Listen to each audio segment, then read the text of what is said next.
I guess so. Ohayo gozaimasu. This will be my only Japanese words this morning, maybe with arigatou gozaimasu at the end. My name is Alexandre Chabot-Leclerc. It's this long name here. You can call me Alex. That will be much easier.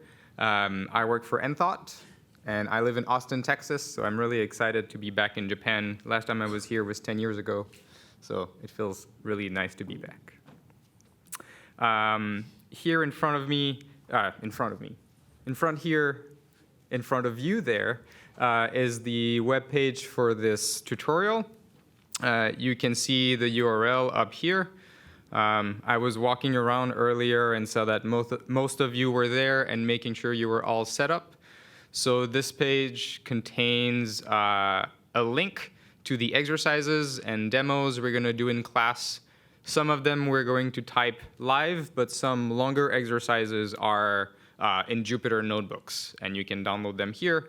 And there's also a copy of the slides that I'm using. And there are setup instructions below, whether you're using Enthought's EDM package manager or Conda.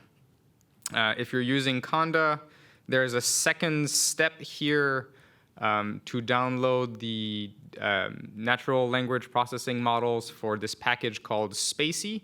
I'm not sure we'll get to use it, but if we use it, you'll need this second step. First, to create the environment, and second, to install this model.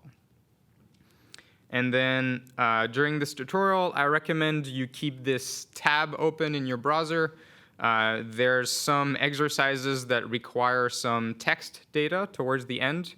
And I've put the text in here so you can just copy and paste it into a notebook or a Python prompt so you don't have to retype all of these sentences. Does anyone have setup issues before we start? No? If yes, I have colleagues in the back, Colin, who's over there, and I'm forgetting your name, but someone else, Yoichi, in the corner over there, who will be helping during the tutorial.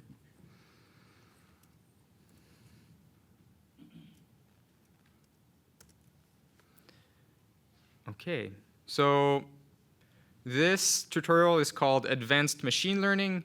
I'm not going to start immediately very hard and very advanced. I'm going to make sure that everyone's on the same baseline before we start.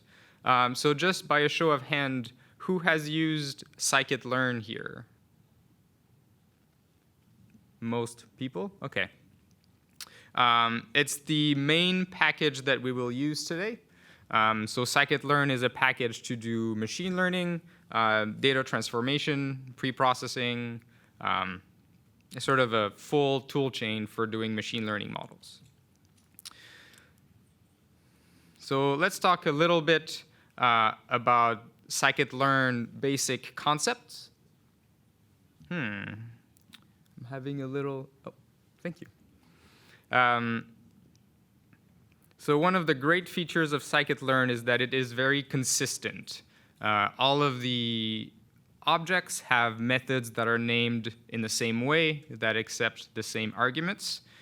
And it's also very consistent on its inputs and on its outputs. So input data in Scikit-learn is represented by a two-dimensional array that has a certain shape. So each row is a different sample, and each column is a different feature. Here is a small example of a very famous data set called the iris data set, where each row is a different flower, and each column is a different measurement on that flower. So either the width of these sepals here, or the width and height of these petals here in the middle. A few more words about this input data and its requirements. So there are three rules that have to be true. They're sort of etched in stone. So first, our input data has to be something that is coercible into a two-dimensional NumPy array. So it means it can be converted into a NumPy array. That means typically either a 2D array or a Pandas data frame is also a good input data set. Second, our data has to be something that we can coerce to a floating point number, meaning our input has to be numbers. If it's text, we'll have to do some transformation to turn it into numbers. And third rule, we cannot have sort of special floating point values. We cannot have nans, that stands for not a number, and we cannot have infinite either. So we'll have to do pre-processing steps to get rid of those, either by removing them or replacing them. Then we have some recommendation. Those are not essential. They're not must, but they're should. They're better. The first one is each column, each feature should be somewhat scaled similarly. A really common pattern is that each of the feature has a mean of 0 and a variance of 1. The idea is if your features have very different scales, then essentially the models can get confused and think that large features have more impact than features with a small range. Point number 2, columns should not be collinear. What that means is one column shouldn't be the same thing as the other times a constant. So if you have a column of 1s and a column of 2s, then the column of 2s is not useful. It's just a scaled up version of another one. So we'll talk about some tools for removing this correlation or collinearity. Rule number 3, that one is tricky. Rows should not be causally dependent. So scikit-learn assumes that each sample is independent from the other ones. That's often one of the hardest things to enforce. And the fourth one is sort of a recommendation. Your table or your data should be about 100 times longer than it is wide. So if you have 10 columns, you should have about 1,000 rows. Excuse me. If you have, otherwise, if your table is bigger, that's excellent. If your table is smaller, then the risk is you don't have enough data for your model to actually learn something useful and to fit it appropriately.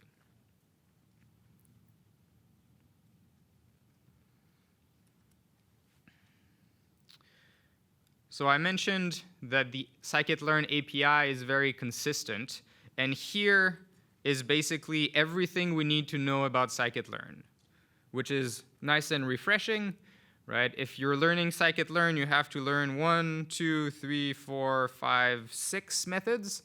If you're learning matplotlib or pandas or NumPy, you have dozens, if not hundreds of methods that you need to learn.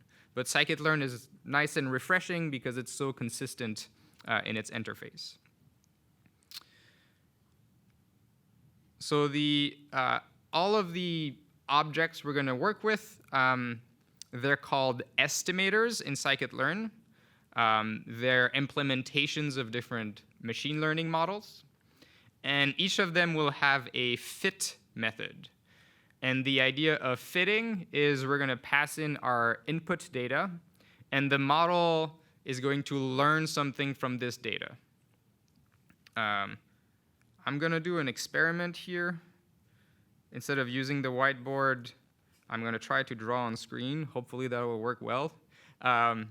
So imagine we have some data points like this.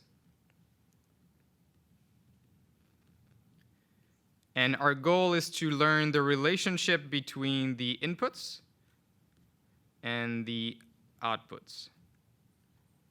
Often in scikit-learn, the outputs, they're called T for targets, and the inputs are called X. So the goal of our model is to learn the relationship between our inputs and targets. And the simplest way to think about this, in this case, would be a linear model like this. So what our model needs to learn is the slope of this line and an offset. So this is the simplest machine learning model you can think of. It's a linear regression. Obviously, there are much more complex models than this, but the concept is still very similar. Each model has to learn some features that are sometimes called coefficients or weights in order to reduce the distance between the prediction, which is our line, and the underlying data, which is the points.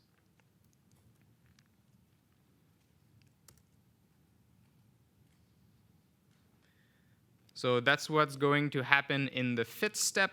We're going to pass in our input data, sometimes our targets, and our model is going to learn something about the data.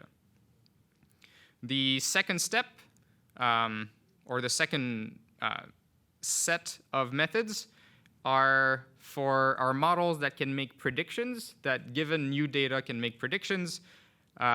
Predict, we're going to pass in some new data, and our model is going to output the corresponding predictions, the y-axis.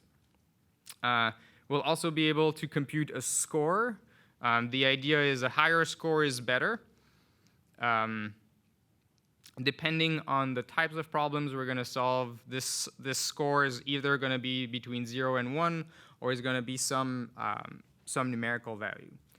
And in some cases, in this tutorial, when working with classification models, these models can also output prediction probability, which is the probability of a given sample to be of different classes. And in the second part of this tutorial, we'll focus a lot on what's called transformers. And the idea of a transformer is that it takes input data, and so this 2D table, and transforms it into another 2D table. And this is going to be done with a method called transform.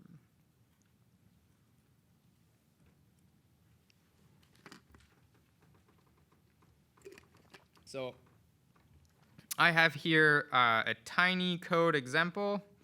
Let me copy this somewhere where I can run it.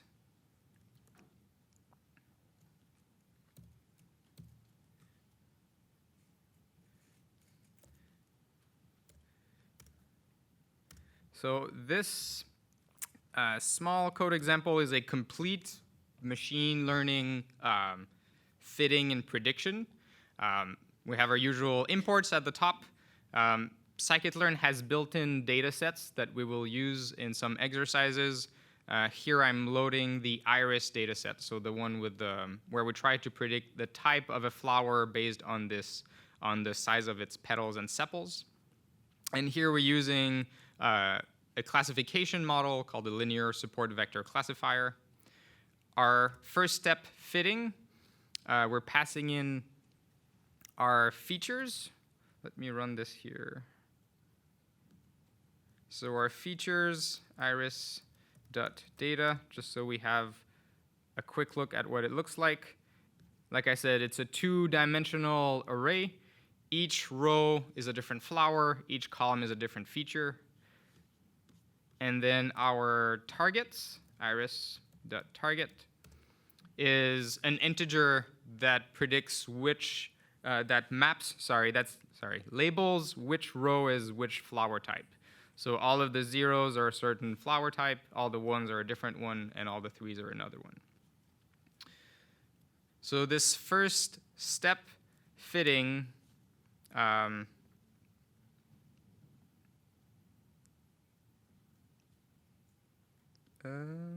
let's see this. I'm having a warning here. Let's increase.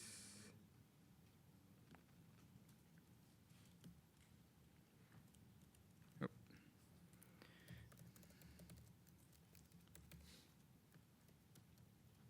Okay. So our model itself, when we do the fitting, there's no output that is created. The model will learn something about the data. And then the prediction is an array that has the same shape as the same number of rows as the inputs, and there are integers, one for each class. And you can see here all the zeros that looks correctly classified. There's a 2 here. There are some 2s here outside of our they seem sort of outside of their categories. Those are prediction mistakes. And we can ask our model for a score, saying iris data, iris target. So we have here 97% accuracy. So of all the samples that we've predicted, 97% of them were correctly classified and about 3% were miscategorized.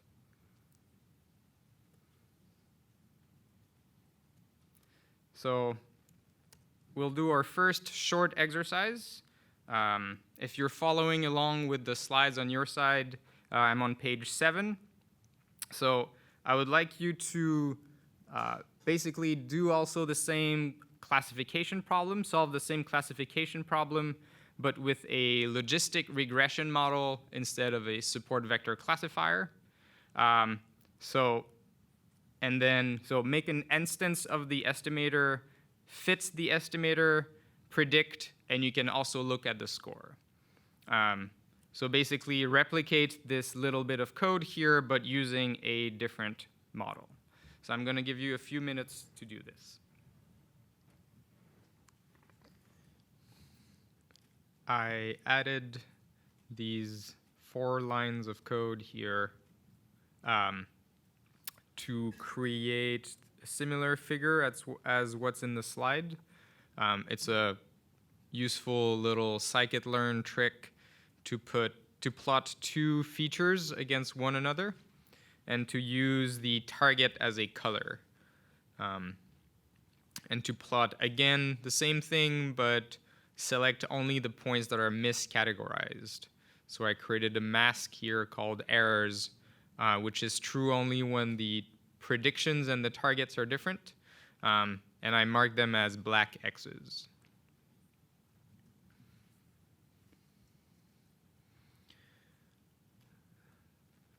So in the exercise, we're asking you to replace the linear SVC with a logistic regression. And that was from sklearn.linear model to import an estimator called logistic regression. And the great thing about scikit-learn is the only line of code that we need to change here is to replace our previous model, our previous estimator, with the logistic regression, which doesn't require this max iter keyword argument. So if I rerun this, I'm getting a warning, but if we ignore the warning for now, that's it. Our code is still working. We only had to change the type of an object, but it still behaved like all of the other ones.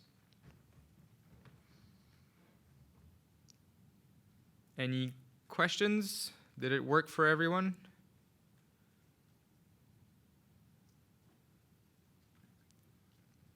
Okay. So I will go back to the slides. So this tutorial is not really about the different types of estimators. Here on page 8, there's a quick overview of different kinds of models and estimators in scikit-learn. We'll talk about a few of them. We'll talk about lasso and ridge in a little bit more details. But we won't really cover all of the breadth of types of estimators. I'll point you to other resources at the end where you can go to learn more. Obviously, the scikit-learn documentation is a great place to go.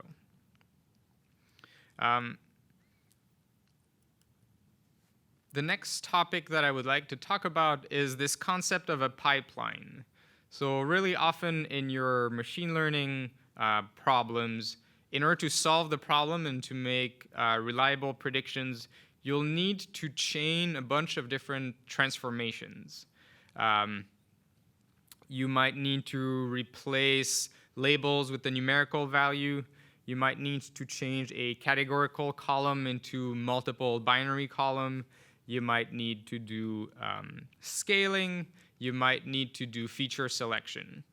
And you can do all of those things separately.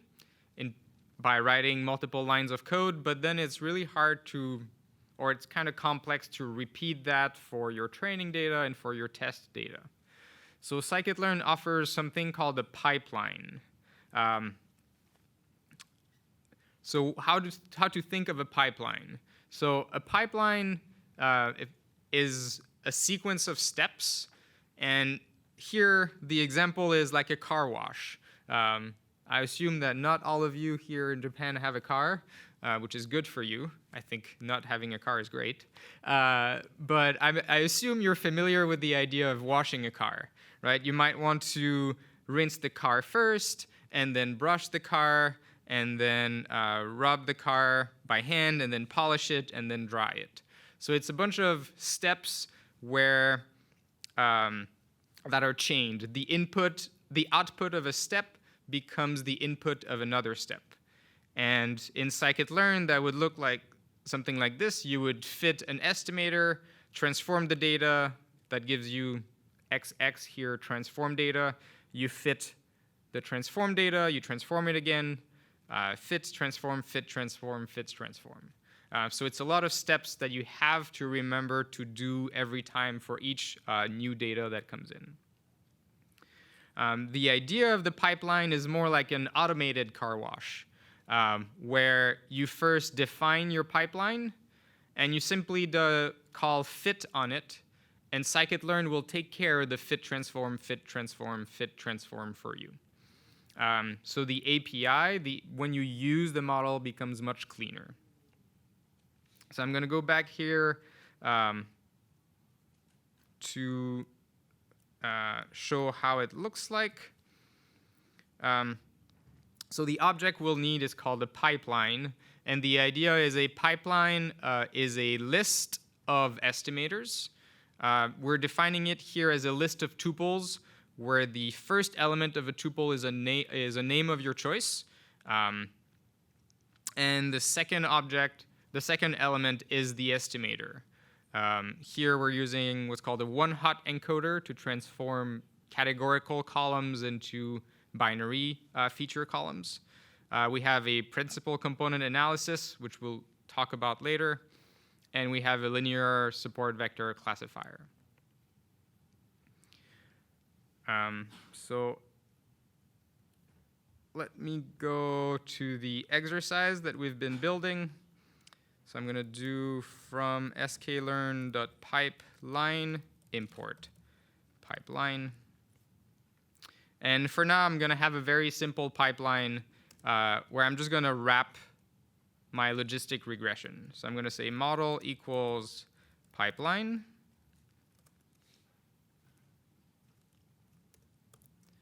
And that will be my classifier.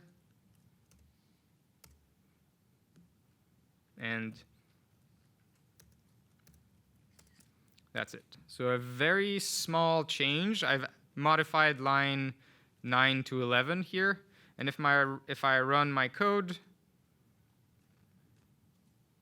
oh, it has to be a list. Excuse me. So this. I get my warning again, but I still generate the same figure. So it's a very small change, but it will enable us to add more steps in our pipeline, which you're going to do in the exercise just now.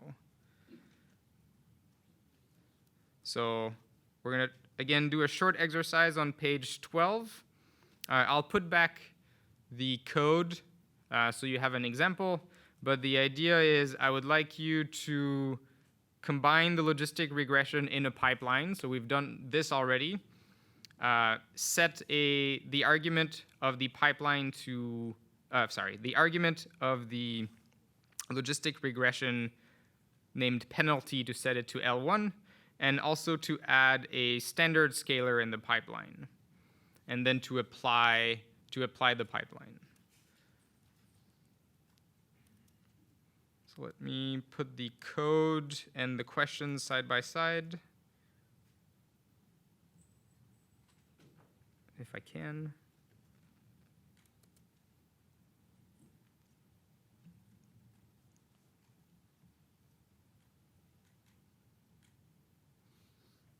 There we go. So we're going to take a few minutes to do this.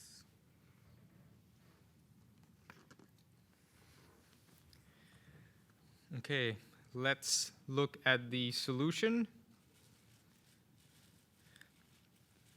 So the thing that I want to do here is add one step to the pipeline before the logistic regression. I'm going to name this scalar because that's what we want to do. We want to scale the data. And the estimator is called a standard scalar. And it comes from sklearn.preprocessing.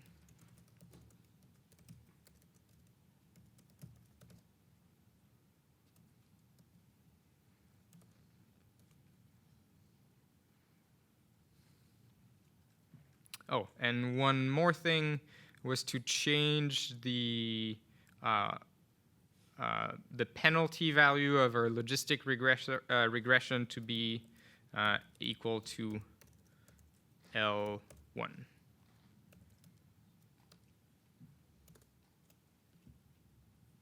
There we go. So you see that the framework of our code, the structure is staying constant, right? Sort of below this, this line of zeros. Below this line, our code is not really changing. We're still doing a fit, we're still doing a predict, and we're still plotting the result of our classification.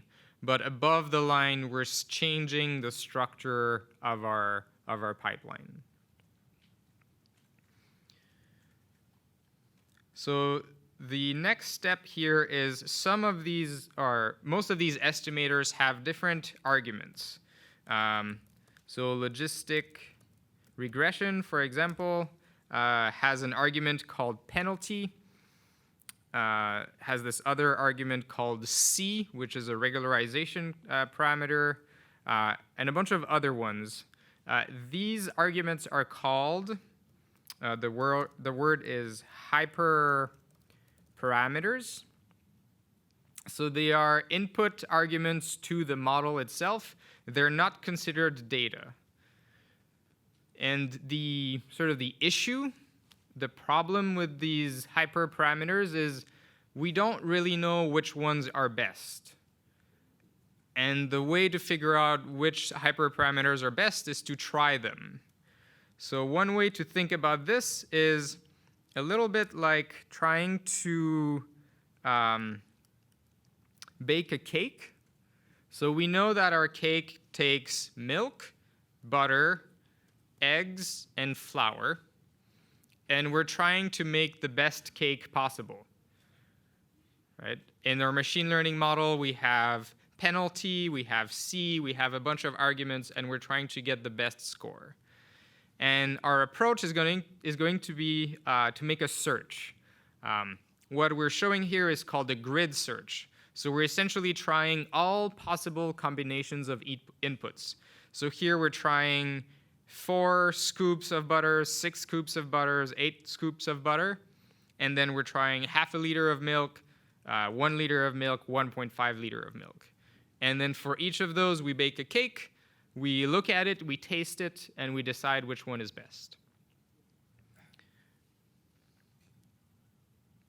This is something that we can implement using, you can imagine, different for loops. So for butter in 4, 6, 8, for milk in 0.5, 1, 1.5. But that comes really tedious if you have a lot of arguments. You'll have many, many levels of for loops. Instead, we're going to use an object called a grid search CV. So the grid search CV is from the model selection module. And the idea is that we're going to pass in our pipeline and a dictionary of the values we want to try, the values of our grid. So the way to read this here is that CLF is the name of a step in our pipeline. So that would be our classifier. then 2 underscores, and then the name of the keyword argument to our model. So this means for CLF, we want to try 0.1 and 0.5. And then DR was our dimensionality reduction. We want to try n components equals 5 and 10. And what grid search is going to do is going to try every single point on that grid and report the model that has the best score. So if we add the, let me see here.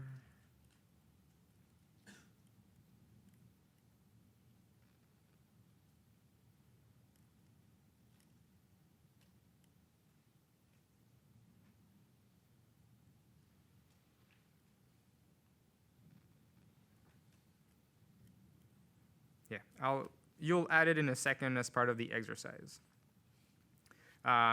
So now the question is, which hyperparameters should you try? Here we have on page 13 different kinds of hyperparameters for different kinds of models. So if you refer back to, what was it, page 8, if you recognize the figures here, so those are linear models, support vector machines, trees, neighbor classifiers, and ensembles. And you go back to page 13. The idea is those are the hyperparameters that you want to explore. So for linear model, you want to work with penalty and test different alpha. For support vector machines, you want to try different kernels or different value here called C. For trees, you usually want to try different depths for the trees. For neighbor classifiers, we typically want to change the number of neighbors or the size of the neighboring region, change the size of weights. And for ensemble models, usually try different numbers of estimators or different base estimators.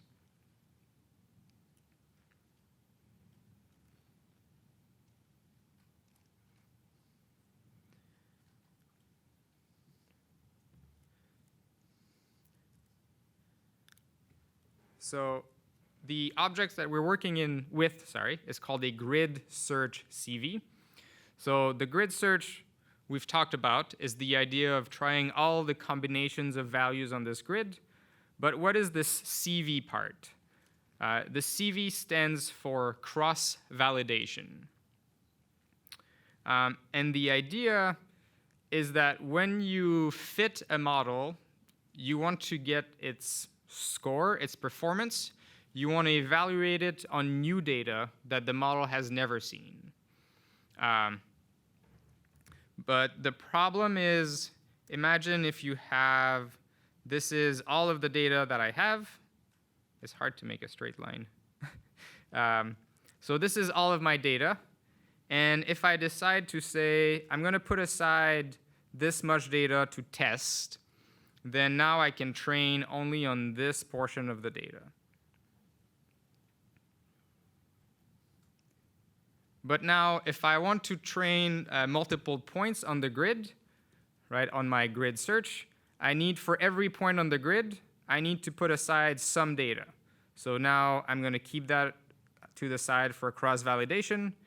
Then it means for the other point on the grid, I can only work with this. So that's for my second cross-validation, and then so on and so forth. All right, so that's my third point on the grid, and let's say there's a fourth one.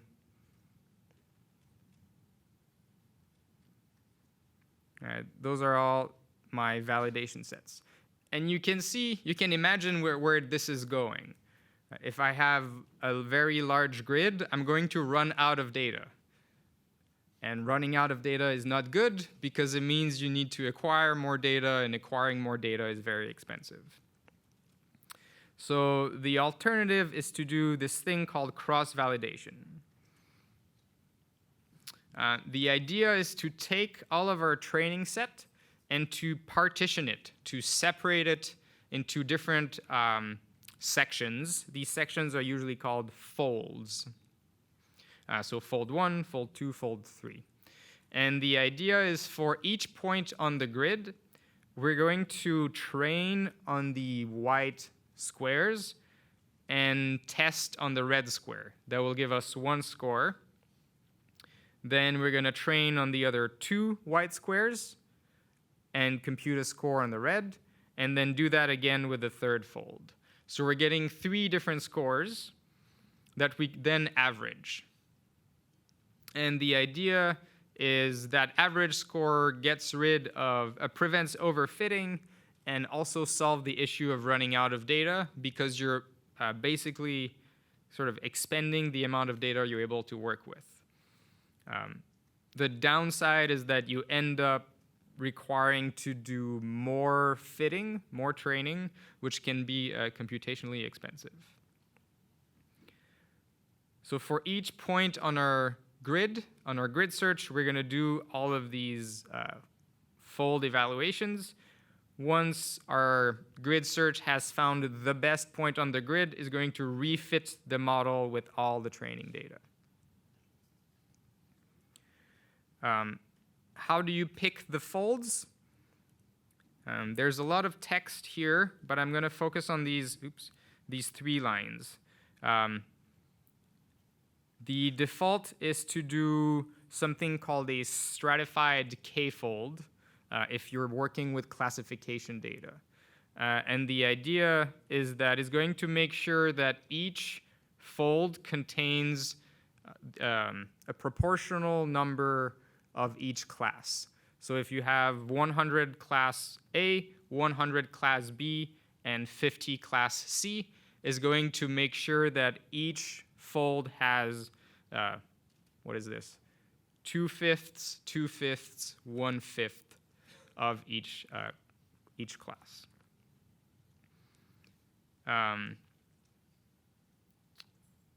And the k here is the number of folds. So in this figure here, we would have 3 folds. The standard in Scikit-learn is to do 5 folds, and it's usually a very reasonable default. The only reason why you would want to use fewer or more folds is if you have either too much or not enough data. The group k-fold, that one is useful if you have a higher level category that you want to group your data in. That is in addition to the actual classes, so class 0, class 1, class 2. And the third type of fold that is useful is called a time series split. And why is this useful? It's useful for these cases where imagine if you're having a time series like this and you have different samples. You always want to predict the future based on the past. So instead of taking random samples throughout your data to create each fold, the time series split will always use a future portion of the curve here for the validation, and then a past portion of the curve for training. So it means that the other fold would be something like, if I have my time signal, then this will be the validation, and this would be the training.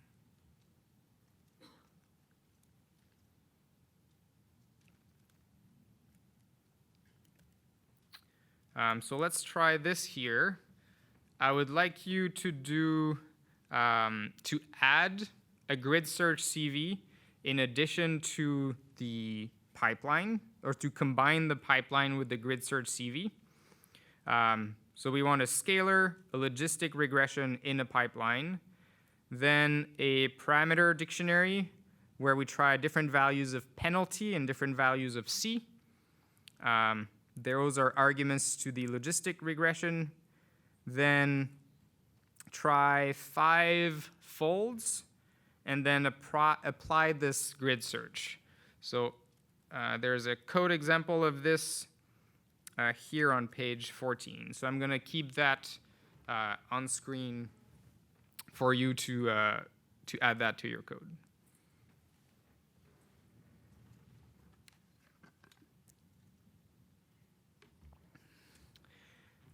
Okay, let's have a look at the solution.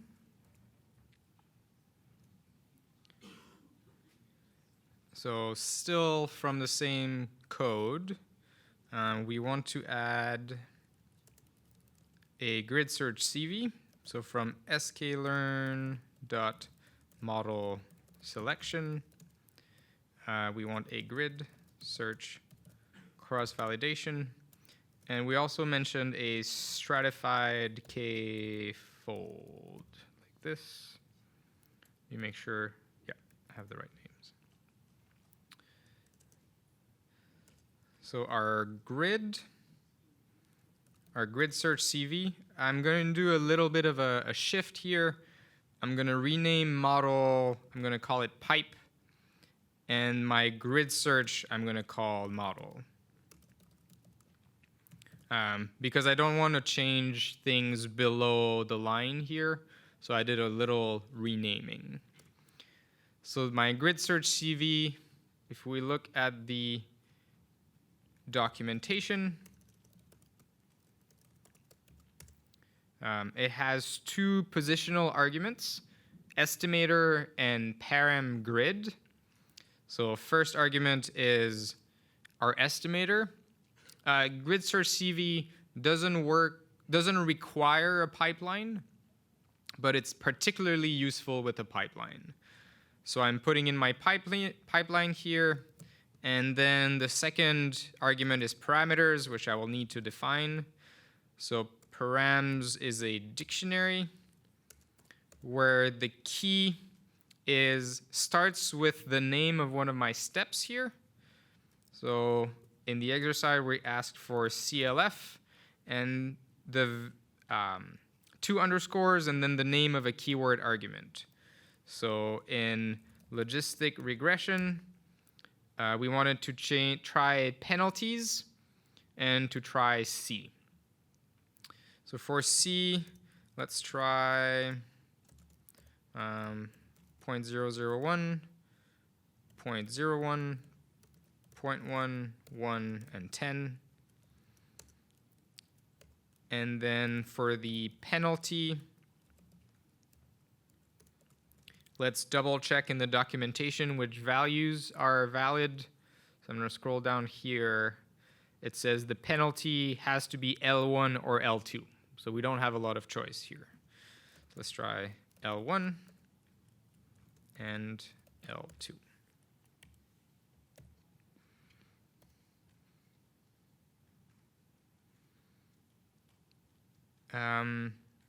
In the exercise, we didn't ask to change arguments to standard scalar, but we can go have a look at what its arguments are. So standard scalar, question mark. We can ask with mean and with standard deviation. We can try to see the effect of this. So that would be scalar double underscore with mean. Let's try true and false. And with scalar with std, let's also try true and false.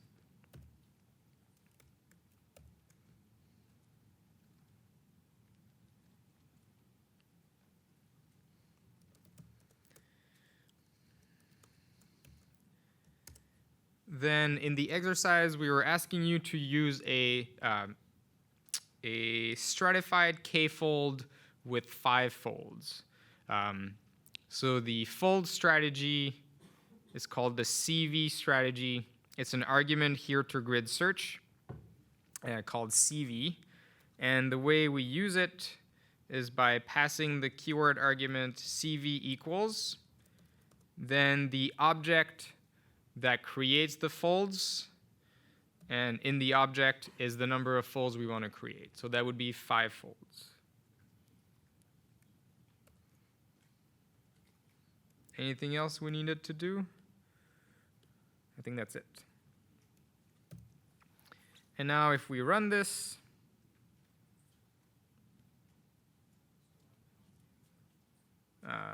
we get a bunch of warnings. How do we silence this?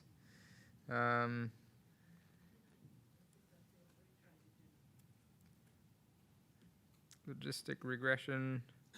Here, multi-class equals auto. No, will be changed to auto. Nope. Right.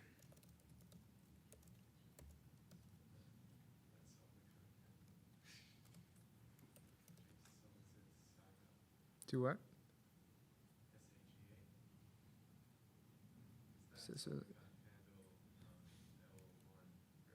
Okay.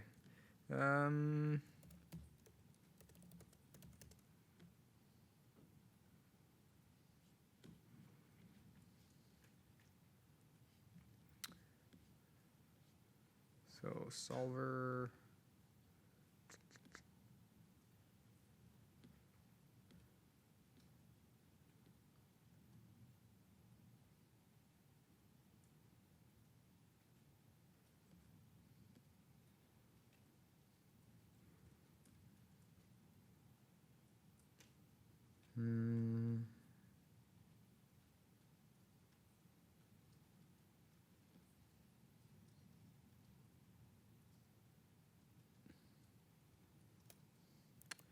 Okay.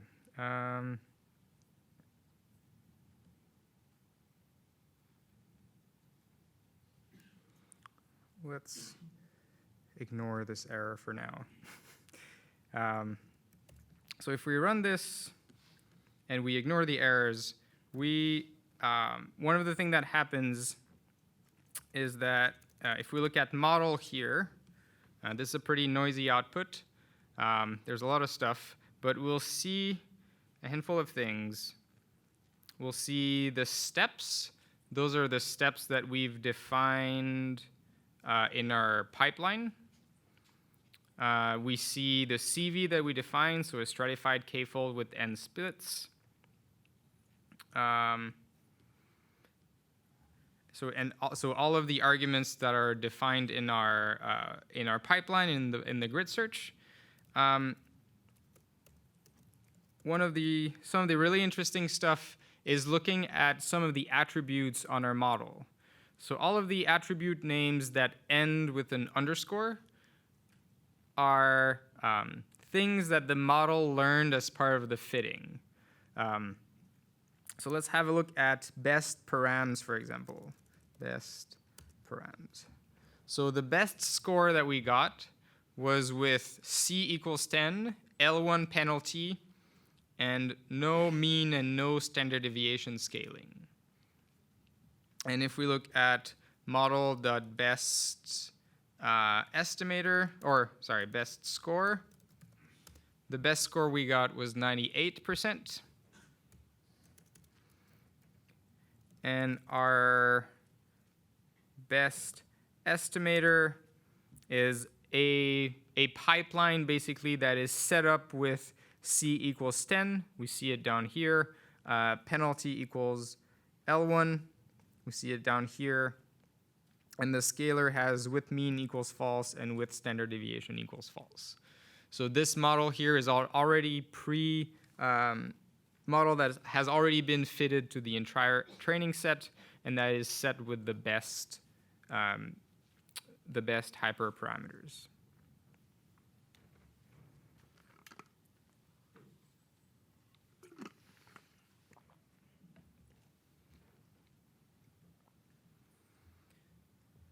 So if we think a little bit about what's happening on this grid here and the number of fitting that we need to do. So we have 1, 2, 3, 4, 5. 5 times 2, that's 10. Times 2, that's 20. Times 2, that's 40. Times 5, that's 200. So it means that when we do the fit down here on line 27, we're running 27 different fitting operations. This is super fast now because we have very little data, but you can imagine that with more data, it can become very slow. But thankfully, these fitting operations are all independent of each other. right? They're all what's called embarrassingly parallelizable. Means you could give them to different people, to different computers, and they could all do that in parallel and collect the result, and that would be really easy to do. And thankfully for us, Scikit-learn provides support to do this using this argument called njobs. So I have 4 cores on my machine here. So I can say njobs equals 4, and actually takes more time.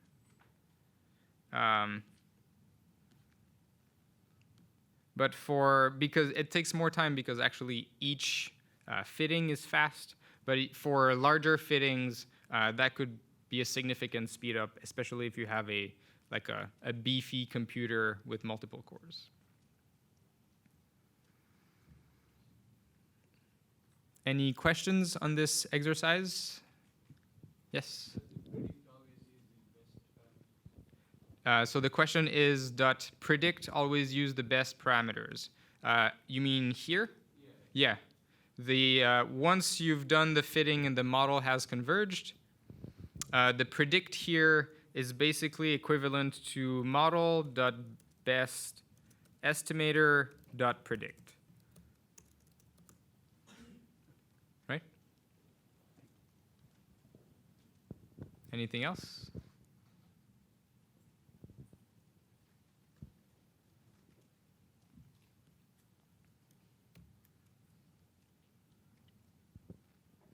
No? Okay.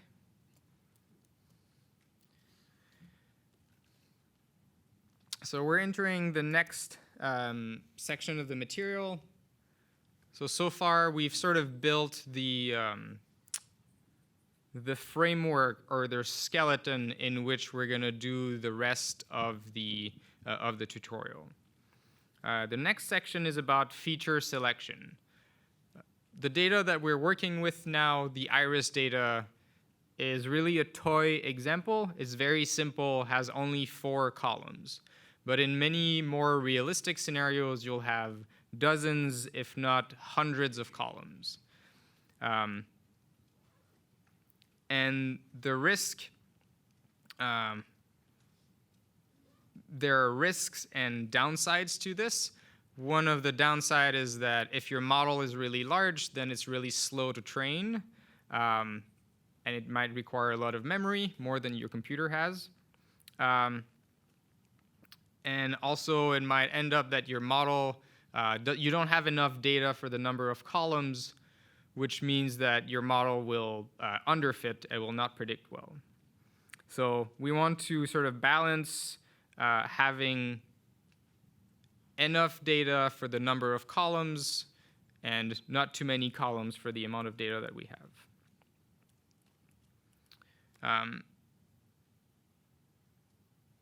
So it might not be obvious with what we're doing here, also because we're cheating.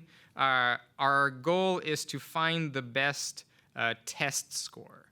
What we're measuring in our example, so this little bit of code here, I'm cheating because I'm doing the prediction on data that the model has seen. In a sort of real machine learning problem, you would separate the training data from the test data. The test data is data that your model has never seen. Right? That's the whole point. We want to use these models to predict the class or the output for new inputs that the model has never seen. But the risk is that if we train our model, is that it learns only on the data that it has seen, on the training data, and it does not generalize well. So to generalize it means to be able to perform well on new data that it has never seen. So what we want to do is to pick a strategy that minimizes the difference between the training data and the test data. And that typically that requires us throwing away some columns, throwing away some features. The question now becomes, how do we do this? We can decide to do this by hand by looking at features. So we can avoid putting bad features in our model, sometimes called the kitchen sink. So you just throw everything at the model and then you let the model figure it out. Another approach is to look at every single feature, inspect it, decide manually whether to keep it or not to keep it. But that doesn't scale well. Imagine if you have 100 columns, you don't have enough time probably to look at 100 of those columns and decide whether to keep them or not. It's also hard to make this repeatable because I might decide to throw away 5 of the 100, you might decide to throw away 7 of the 100 or 20 of the 100, and that will lead to different results. What's better is to include in our pipeline the steps that, that do the feature selection. So one strategy is to throw away data as part of the model fitting. So some of the models, for example, Lasso, which we're going to talk about in more details in just a second, have sort of built-in support for ignoring features that are not helpful. And the way we set this, the way we set this is by doing what's called regularization. And regularization is a prior belief about what our model should look like, about the weights of our model and what they should look like. This prior belief can be, there's sort of a dial that we can use to tune it called alpha for some historical history,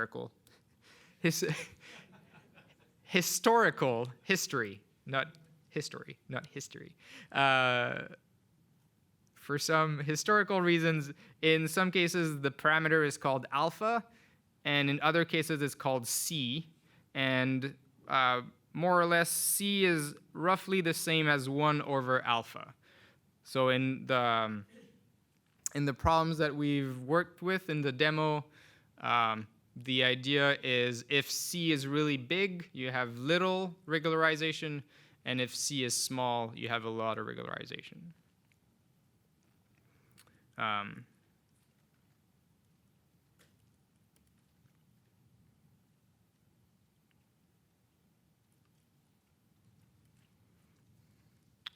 So let me go do a drawing here. So I have here a very simple, let's call this a linear model.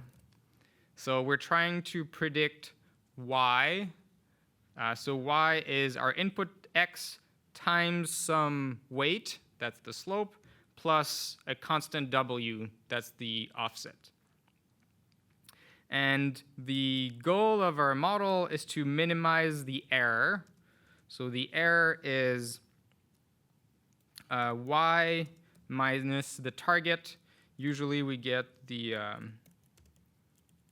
let's say, the mean of this square. And I will call that the error because of the data. So this entire error, that's what we want to minimize, right? We want to minimize the distance between our prediction and our target. So in this case here, our model doesn't have any regularization. If we add regularization to our model, let me make this a little bit bigger.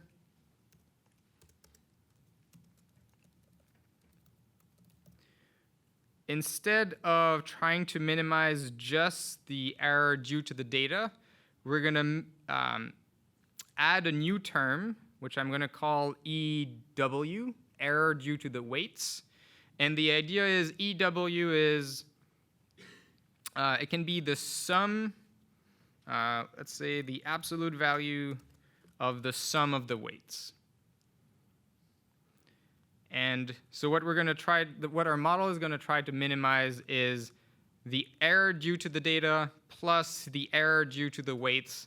And alpha is a knob that we can use to sort of tune the trade-off. Do we want to ignore the weights, set alpha to 0, or put a lot of impact onto the weights by setting alpha to be really large? So this kind of weight here is called L1. There's another type of model that it's trying to minimize W1 square plus W2 square, 0. So it's minimizing the square of the weights, and that is called the L2 norm. Actually, it should be like this. And these two expressions, they lead to different models. This one is called lasso, and this one is called ridge. And we will talk about them some more just after the break. And we'll see what they do and why they're useful in the context of feature selection. But right now, it is a coffee and tea time. So I will see you in a little bit. Thank you. Okay, just in time with the end of the music. I was waiting for it to finish. I hope you enjoyed the coffee and the chocolates. So before the break, we were talking about models that had regularization and how models with regularizations, in addition to trying to minimize what I called data error, it also tried to minimize the size of the weights. And I mentioned there were two different strategies for computing the weight error. You could minimize the absolute value of the weights, or you could minimize the square value of the weights. Let me delete this one. Something like this. And if we look at the shape of the absolute value versus the square.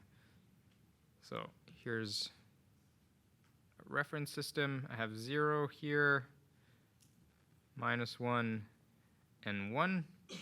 The absolute value looks like something like this. And the square value looks something like that if we zoom in.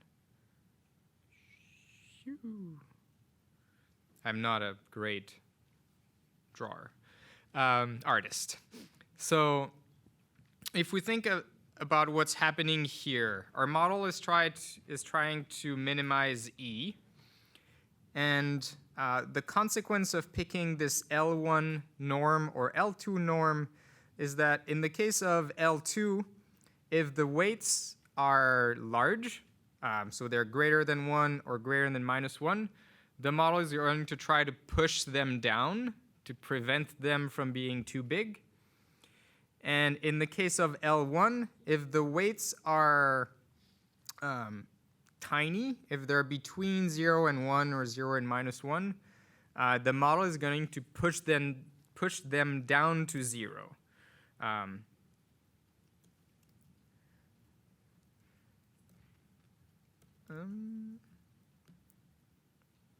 So lasso leads to what's called sparse models, is going to push some of the coefficients, some of these W's, coefficients or weights, is going to push them down to 0, and ridge is going to create sort of balanced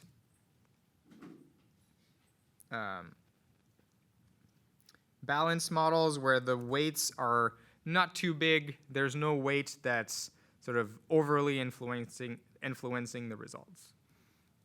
So what I would like to look at here is an example of using lasso and the impact of this alpha parameter. So I've put together a tiny example here, still with the iris data, and my model is this lasso model. And if we look at the docs for lasso, we have this parameter alpha.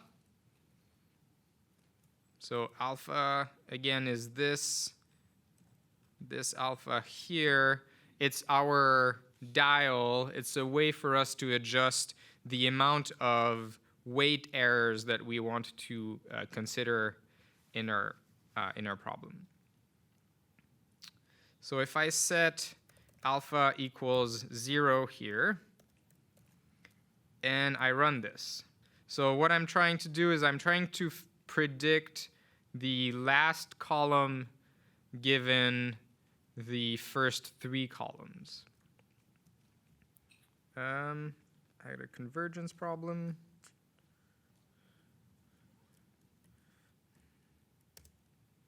All right, let's use an alpha that's tiny but not 0. There we go. So what I'm printing here, these coefficients, they are the W's, right? The coefs are parameters that our model has learned. They are coefficients or weights. So they're the things that I call W's.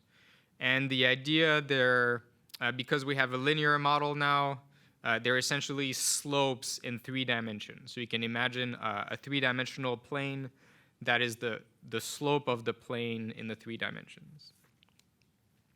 And you see here that all 3 features contribute to the prediction. And if I go ahead and increase alpha, this is still tiny, doesn't have much of an impact.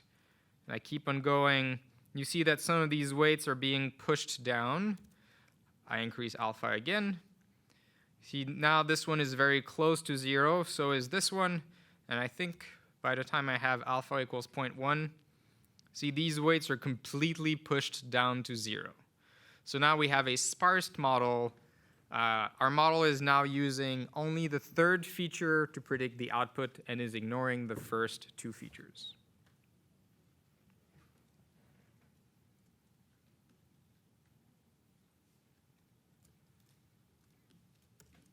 So that was talking about models that themselves do feature selection. But in many cases, that won't be sufficient. We will want to reduce the number of features, the number of columns beforehand, because we want to use some complex and slow model that will not scale, that scales badly with the number of features. So what we want to do is to take our data that has a certain width, pass it through a simple, fast model or transformer that will reduce the number of columns, and then that small number of columns is what we will pass to our slow model. And what we're going to discuss here is what kind of simple, fast model we can use. We can use something called a variance threshold, for example. The idea is this will look at the variance of each column. And if the variance is small, the assumption is that small variance has very little signal. Therefore, the transformer is going to drop some of those columns. Obviously, you want to do this variance threshold transformation before doing scaling on your data, because after applying your scaling, all of your columns will have a variance of 1, and therefore you've lost the signal of which features have low variance.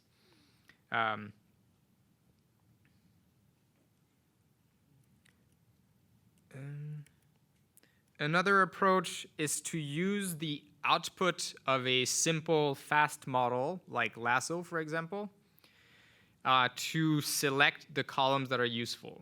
That we can do with this estimator called select from model. and set a threshold to say if the weight is really tiny, if a coefficient is really tiny, we want to drop features. So let's have a look at this. So I'm going to add here in my example from feature selection import select from model. And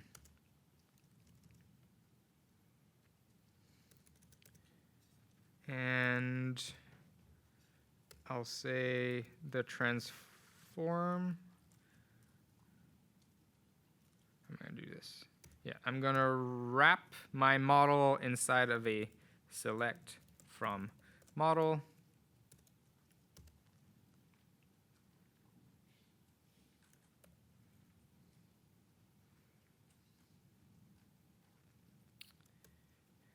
And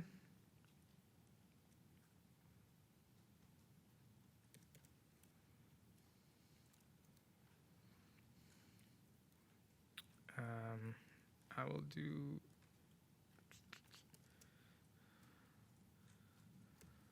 let's pass in all of the data and create transformed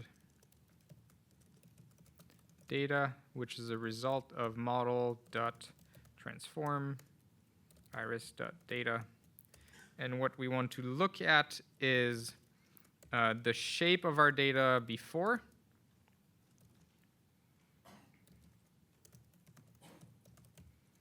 and the shape of our data after transformation.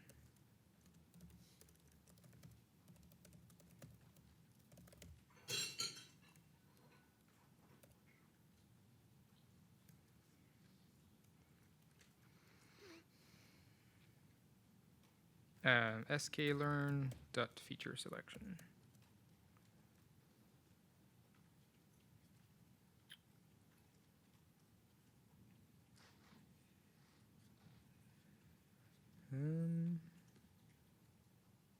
Oh, yeah, I need here target.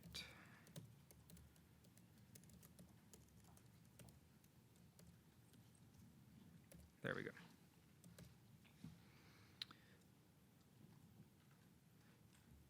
So my model here is a transformer. It's not a classifier or a regressor anymore.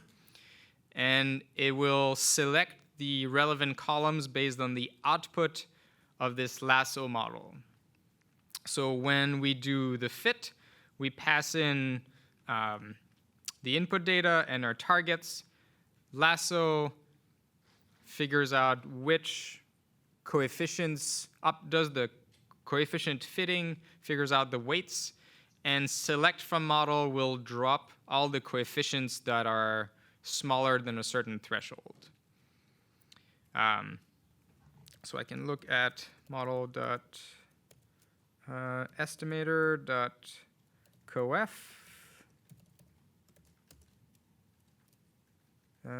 Model.estimator.coef. There we go. So the output of lasso when alpha is 0.1 like this is that 3 of the features have a coefficient of 0, and 1 of the feature has a non-zero coefficient. Which means that when we transform our data, the input data has 4 columns, and the output data has a single column, which is the one with the weight that is different from 0. We can try reducing alpha like this. If alpha is 0.01, you can look at the coefficients. Only one of the coefficient is 0. Therefore, only one of the coefficients is dropped.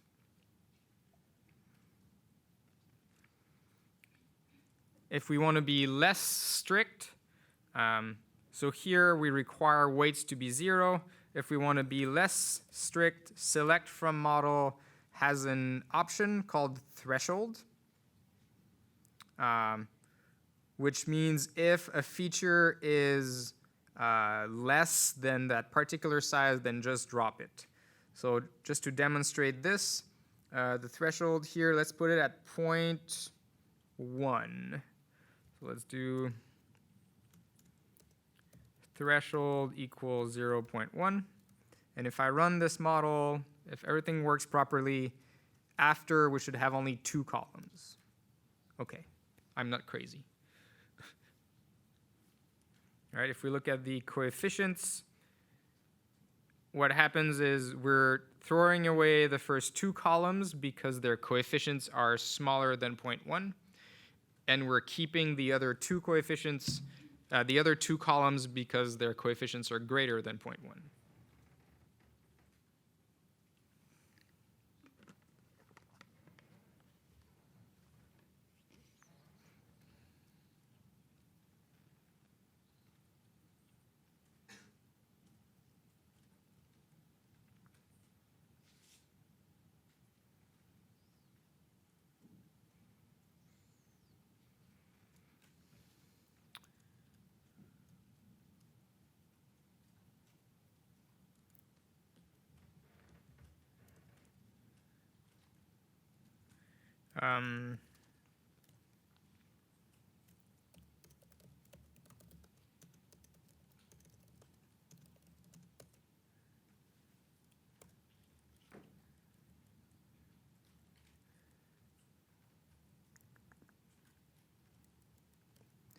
So Scikit-learn has a handful of other feature selection tools.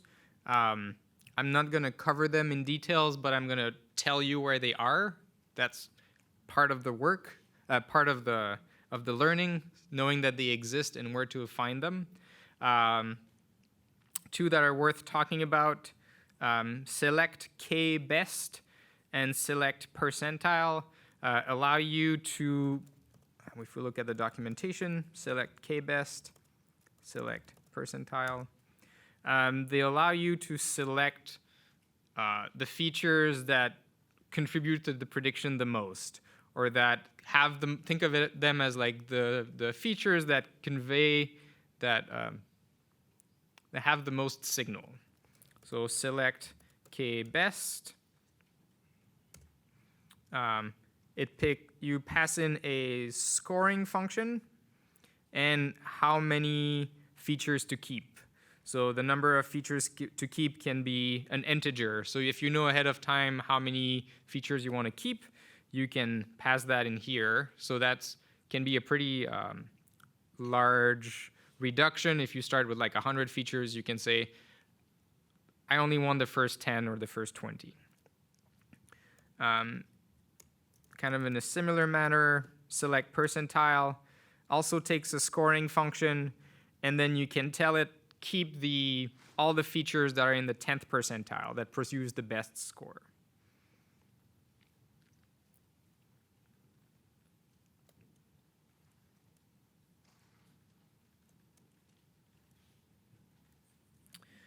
So we're going to do a slightly larger exercise here.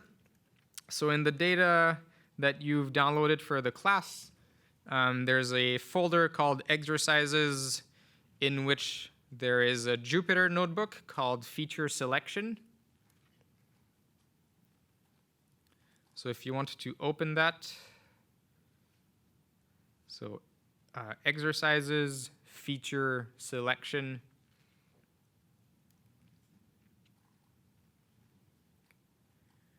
I'm going to put it on screen here.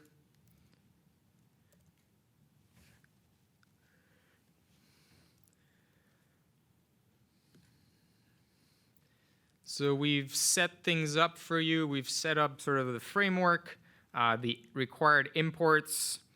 We're using a different data set called the Boston data set, where we're trying to predict the price of houses based on a handful of information about the houses, like their size, their neighborhood, the crime rate, I think. Then we've done some setup to separate training data from test data. we're putting aside 30% of the data for the testing, 70% for the training. And then your work should be in this cell here, where your goal is to add here feature selection steps. Some of the feature selection that you can use are, you can try select from model, you can try select k best,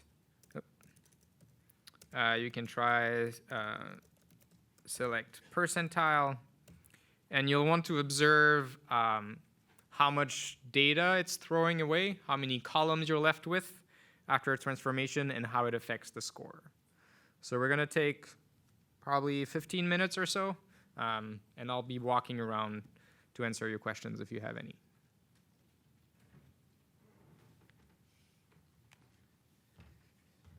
Yeah, the exercise is in exercises / feature selection / feature selection.ipynb.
So our best score, or baseline score, is 0.76.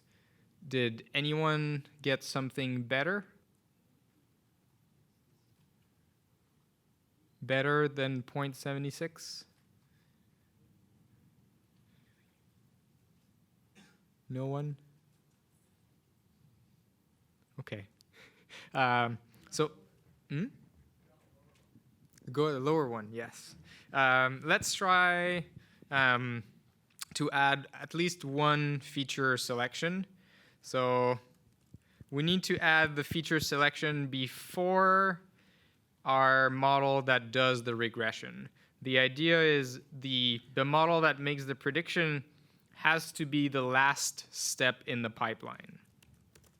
So I'm going to add one step here. I'm going to call it select. And let's do select from model, where our model is a lasso. And we can try different values for alpha. So let's try 10, 1, 0.1, 0.01, 0.001. Run this. What did I break?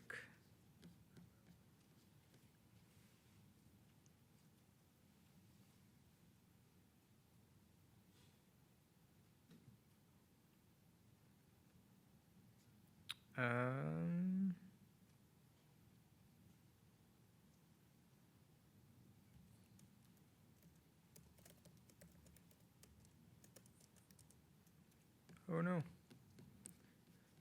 I think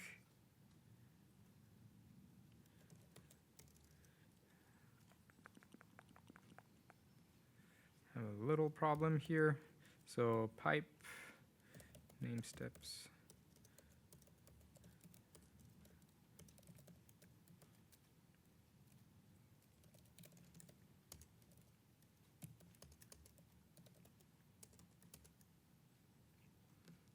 So the one that I want is called estimator alpha.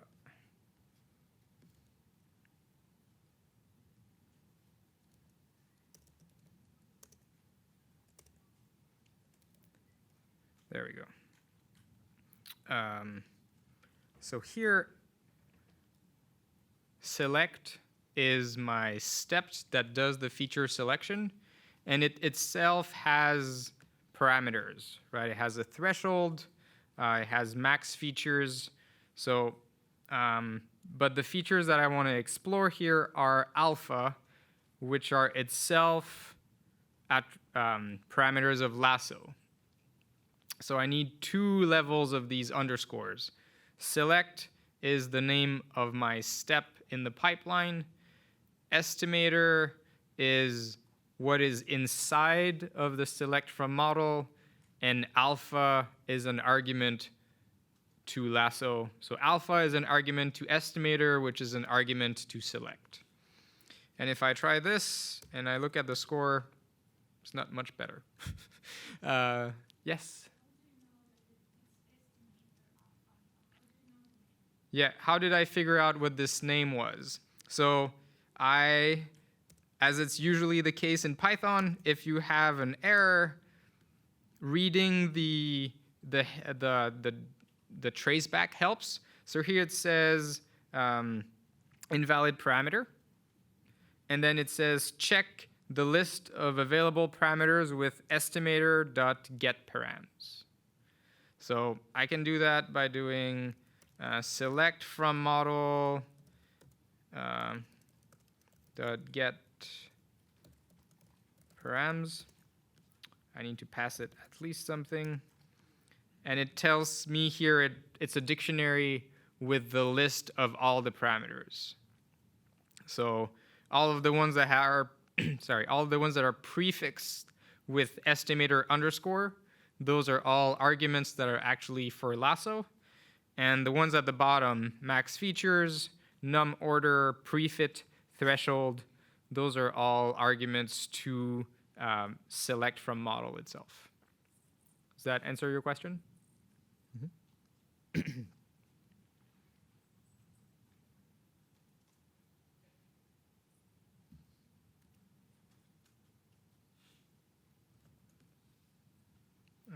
So let me fix this code here. There we go. So not much of an improvement in this case, but there are definitely problems where that's going to improve your performance a lot. Other questions?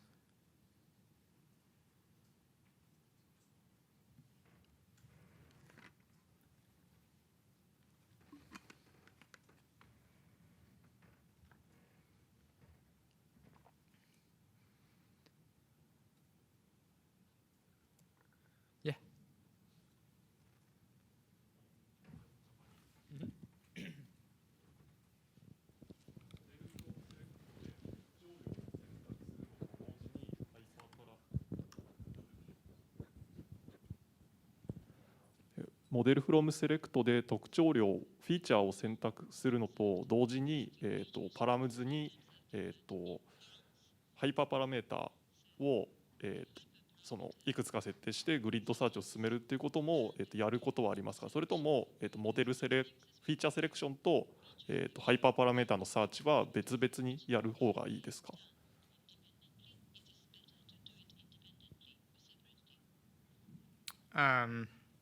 ？Let me see if I understand. So you're asking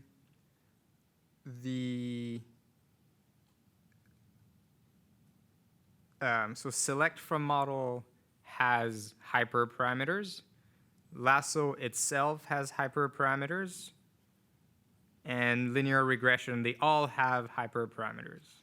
And you're asking if I should do the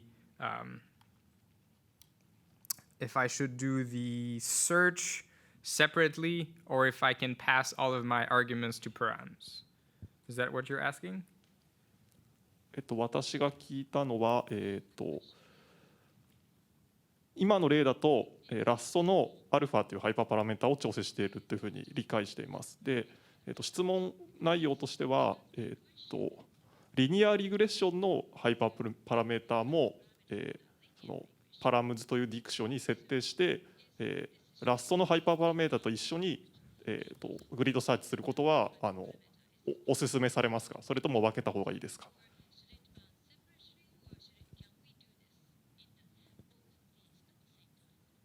？Yeah, you should do the grid search all at the same time. So here, linear regression also, linear regression here has a, let's say, normalize. So I would do regr normalize true false. So everything in this dictionary here. わかりました。ありがとうございます。This one I don't need the translation.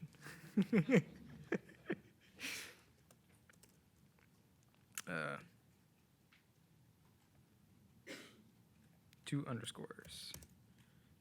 There we go.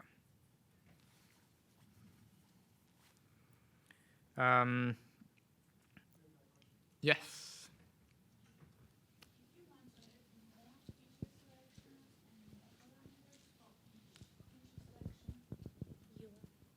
Sorry. If you want to have a list of feature selections and then list of parameters, hyperparameters for this feature selection, so it's like loop or something.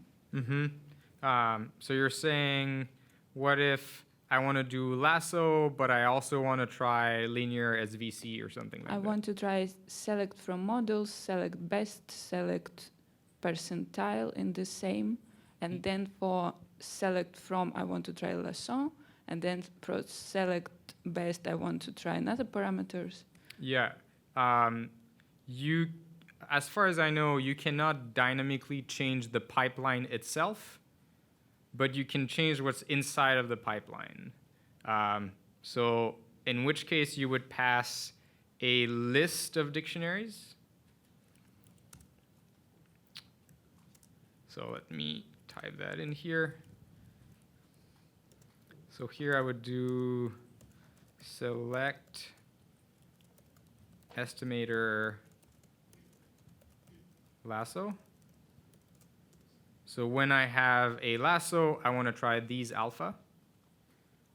And then I would do another dictionary, which I want to try SVC with these values of C. So I would also need to import from sklearn.svm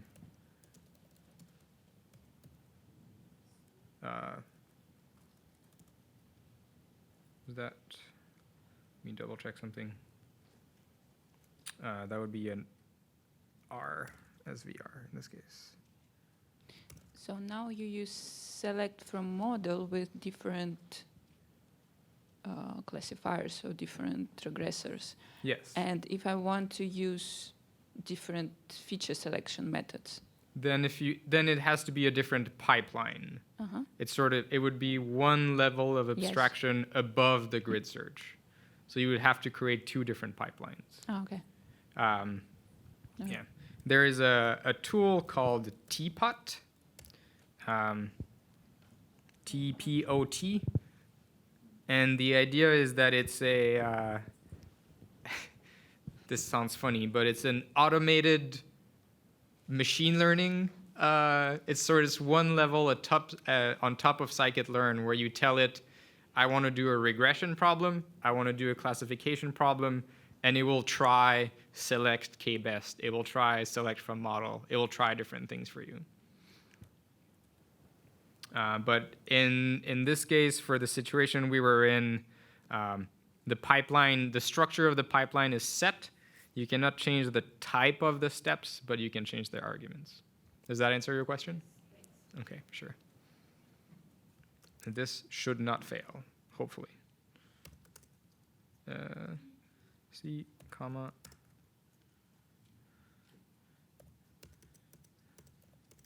Comma. Comma.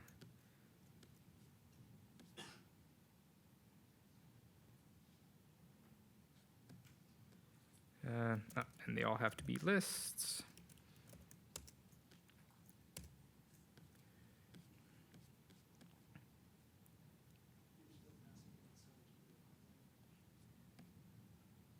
I'm still passing what?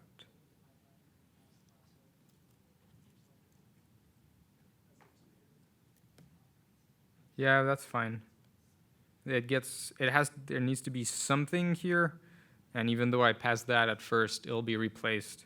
But what I'm getting is the SVR doesn't have coefficients. Or it has to be linear SVR.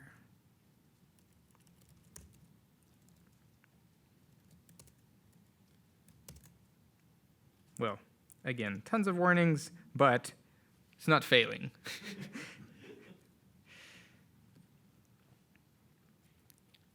Other questions?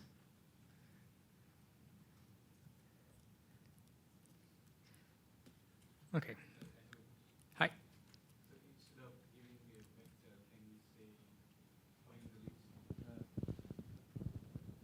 For example, the C, instead of varying from 10 discrete values, can you ask it to find the lowest, where it gives the best score?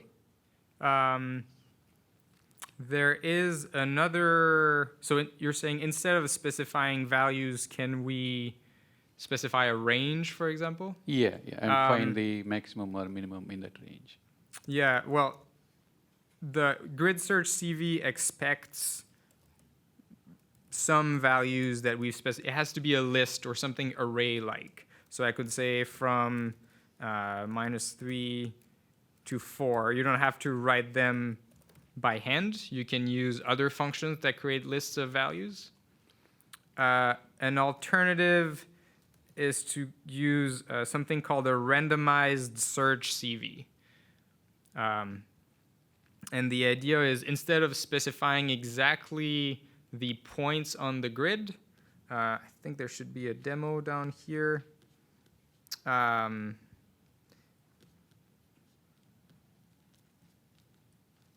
Why is the text upside down? Yeah, I'll say it in words. Instead of specifying exactly the grid, you give distributions. So a normal distribution centered at this value with this variance, or some other shape of distribution. And what you tell it to do, instead of doing an exhaustive search over the entire grid, you tell it how many samples to try.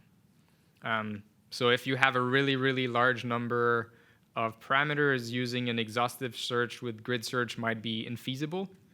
But with the randomized search, you can let it run as long as you can afford to. Does that answer your question? Thank you. Yep. So it's also under model selection.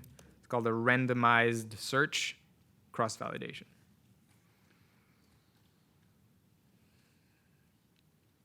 Anything else?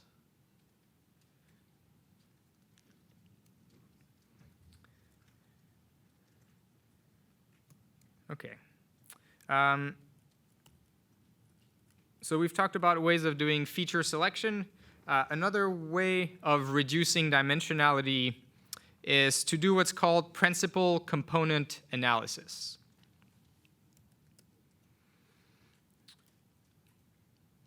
The goal of principal component analysis is to reduce sort of the result, of principal component analysis is to decorrelate features.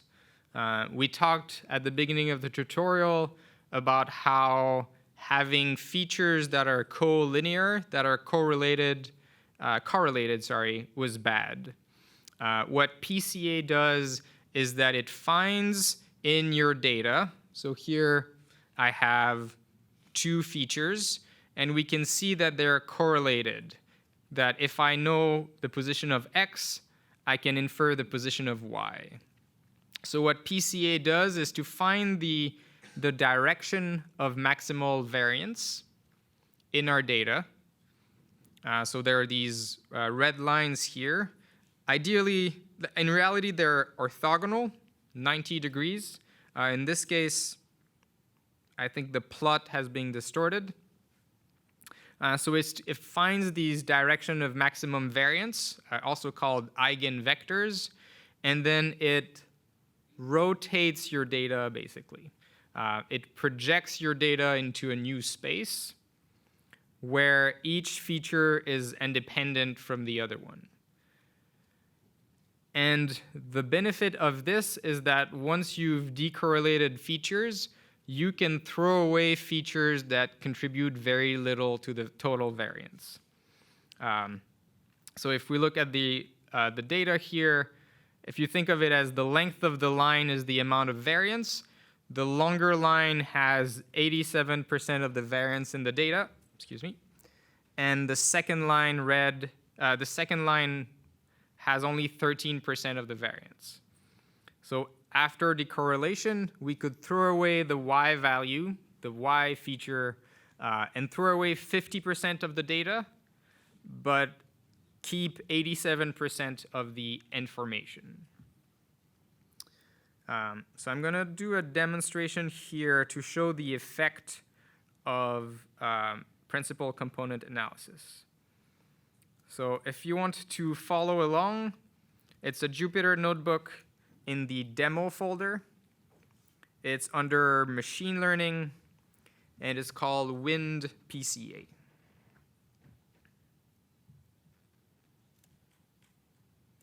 So demo, machine learning, Wind PCA.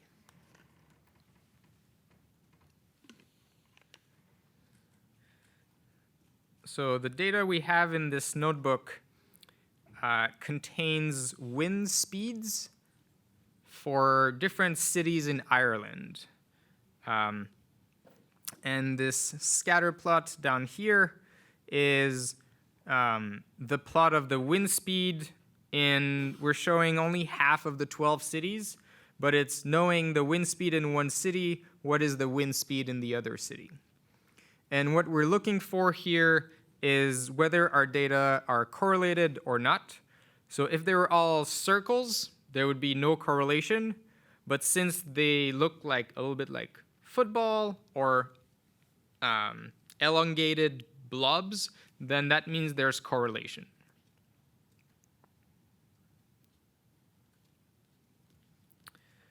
So in order to do PCA, this is built in Scikit-learn. It comes from the decomposition submodule of Scikit-learn. And what we give it, the arguments are the number of components to keep or the number of features. It can be either a floating point number. That would be the proportion of total variance we want to keep. So this would mean I don't care about how many columns exactly, but I care that I'm keeping 95% of the information. Or I can pass in an integer to say, I want to keep only 4 columns. I don't care how much variance that represents. And this second argument, whiten, means after doing decomposition, I want you to whiten the data, so to make it mean of 0 and variance of 1. Let me see if the import is done. Not done.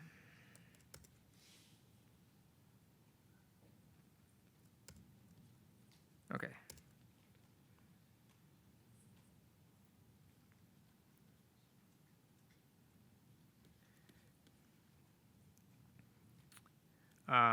And this PCA is a transformer, like a scalar, like select from model. So in this case here, I'm fitting, in one shot, I'm fitting the PCA and transforming the data.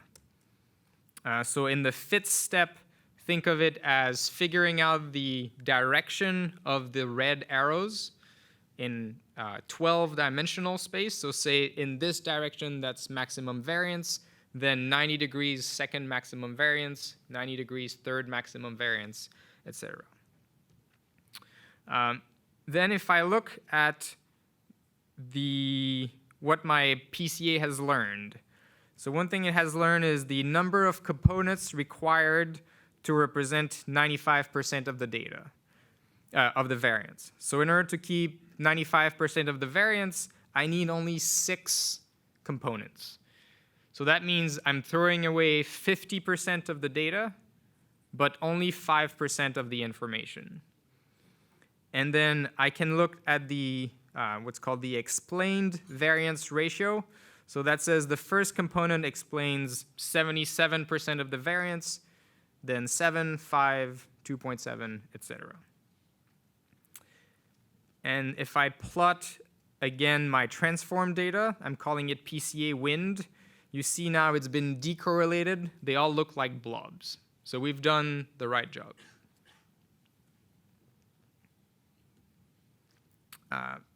What's interesting to do now is to look at what does it mean? What does a principal component represent?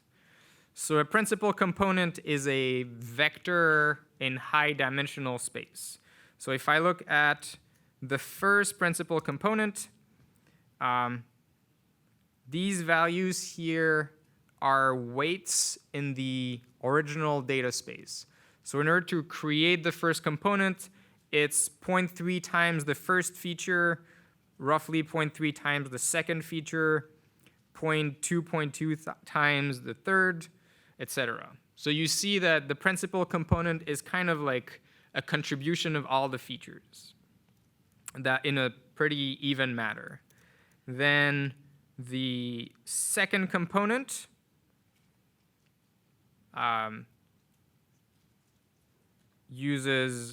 applies negative weights for the first 6 features or so, and then positive weights for the last 6. The third one starts to be a little bit noisier, and then the fourth one has a dip in the middle.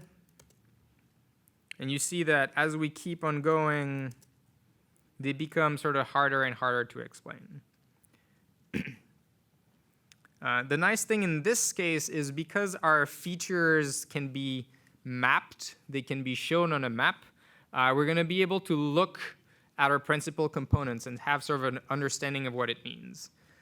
So here I have a map of the 12 locations where we've measured the wind speeds. And I won't go through the details of this code, but what it allows us to do is to take the wind speeds and interpolate them on a map of Ireland. So here this is the first component, and you see that it's pretty stable over the entire island. The way to think of this is that if you know the wind speed here, you can explain the wind speed over there. And if we look at the principal components on the map, so the first principal component, component 0, is roughly consistent over the island. Then principal component 1 is a north-south feature. So if the It gives negative weights to parts of the winds on the south part of the island, positive weights to the north part. Then there's an east-west component. Principal component 3 seems to be like coastal winds versus center of the island winds. And then principal component 4 and 5, they become harder and harder to explain. You can think of it as being higher and higher frequency information. The low frequency information is sort of the baseline, and then you start adding extra resolution or higher frequency information. So if we wanted to add a PCA in our feature selection, we could add that here. So that would come from sklearn.decomposition.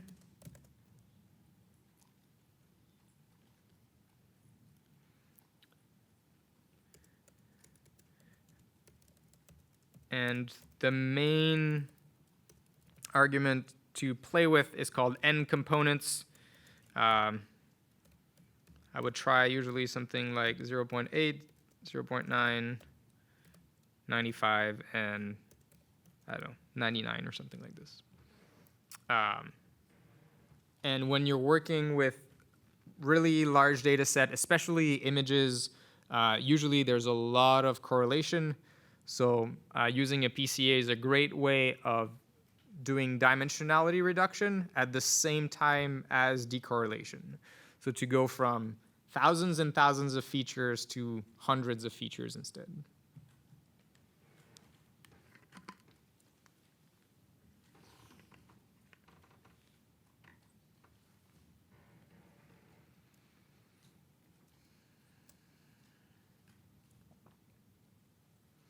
Any questions?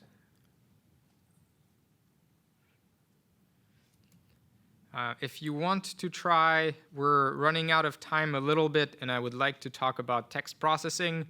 But if you want to try PCA, there's an exercise called pre-processing, which is really, really fun, where you apply PCA to photos of people, to faces. Really neat thing. So not this afternoon, because you'll be paying attention to the presenters, but maybe this weekend you can do this exercise.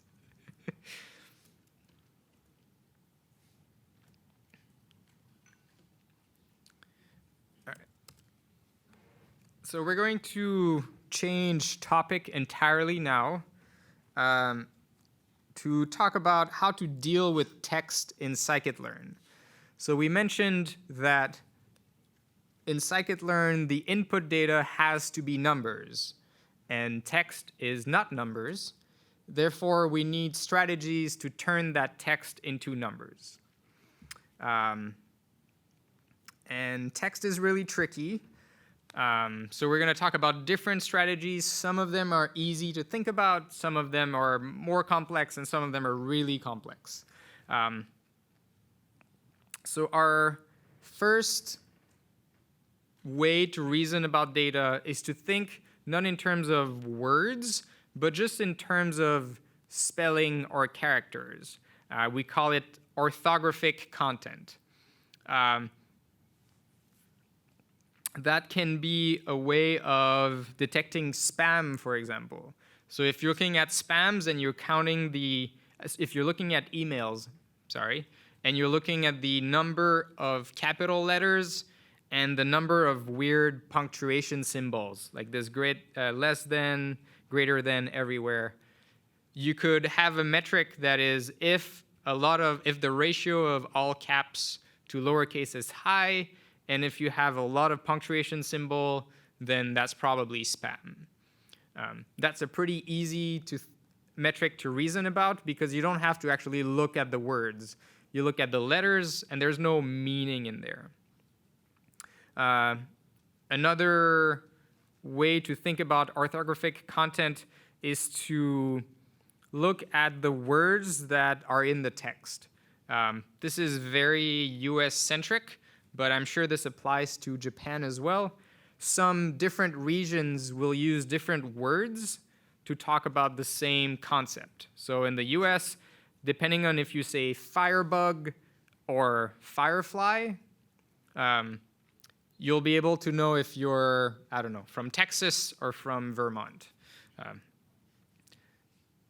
I'm sure we can talk about it at lunch, local examples of Japanese words from different regions of Japan. So how do you extract those features? This is one case where actually Scikit-learn might not be the best tool for the job, where something like Pandas is useful. So in this example here, we are using Pandas. So we have three different sentences here. One about the South by Southwest Festival in Austin. Two about South by Southwest, and another one about Hosea Hargrove. And we're matching the number of words that start with a capital letter. So you can think of it as a form of feature extraction where you're counting the number of nouns in a sentence.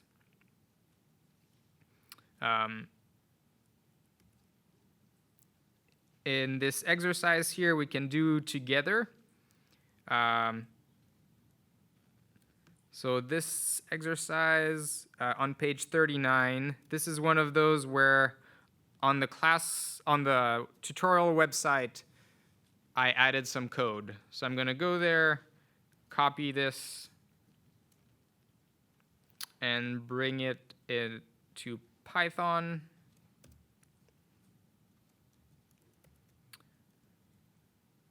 So what I want to do here, the task is I want to find the length of each item in the series. I want to count the number of hashtags, and I want to calculate the ratio of hashtags to words. That's usually a pretty good way of identifying tweets that comes from people versus tweets that come from companies.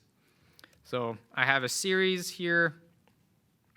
In Pandas, I can use the str accessor to execute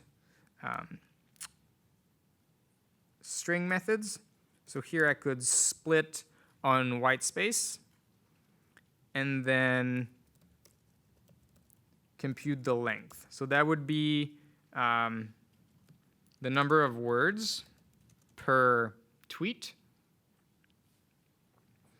And the second one is I want to match anything that starts with is that what I want to do? Yeah, I want to match words that start with a % symbol. I want to count. There we go. So this will count the number of times a hash symbol is followed by a character. So that would be the number of hashtags. And my hashtag ratio, would be the number of hashtags divided by the number of words.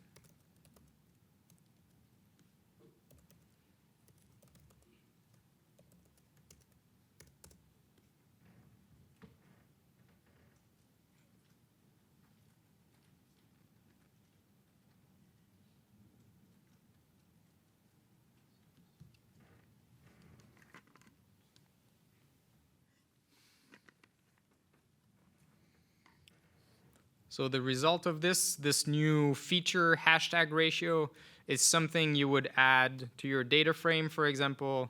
That would be one of the features that you use to train your model.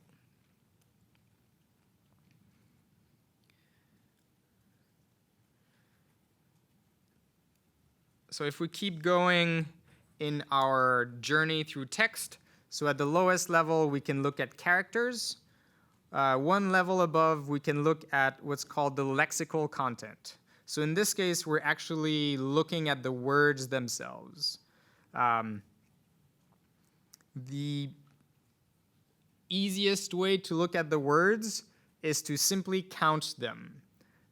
We're losing the order of the words, but we can count how many times there's the word salt or sugar or fat or sodium. One of the issues is we'll need to transform the words. First, probably all convert them to lowercase, make them more homogeneous so we can sort of ignore small variances in words.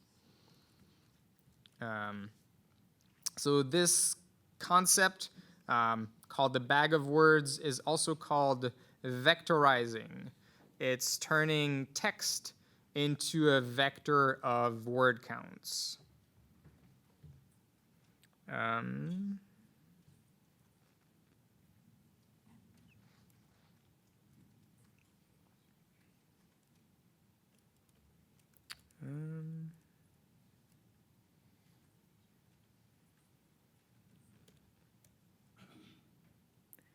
So I have an exercise here that I'm going to do as a demo.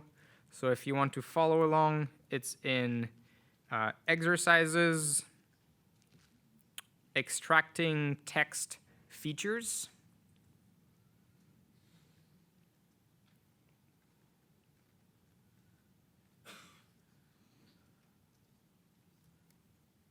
So exercises, extracting text features.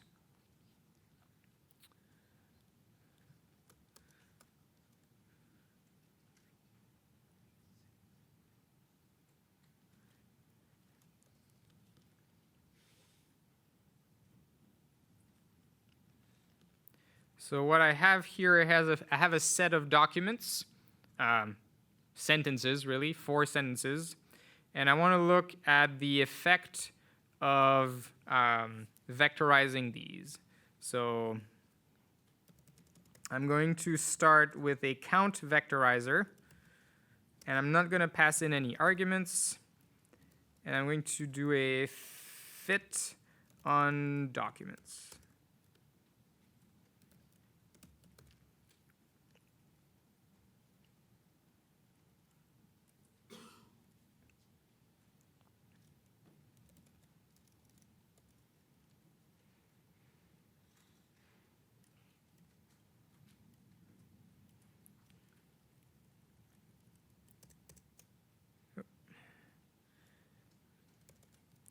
Where is this?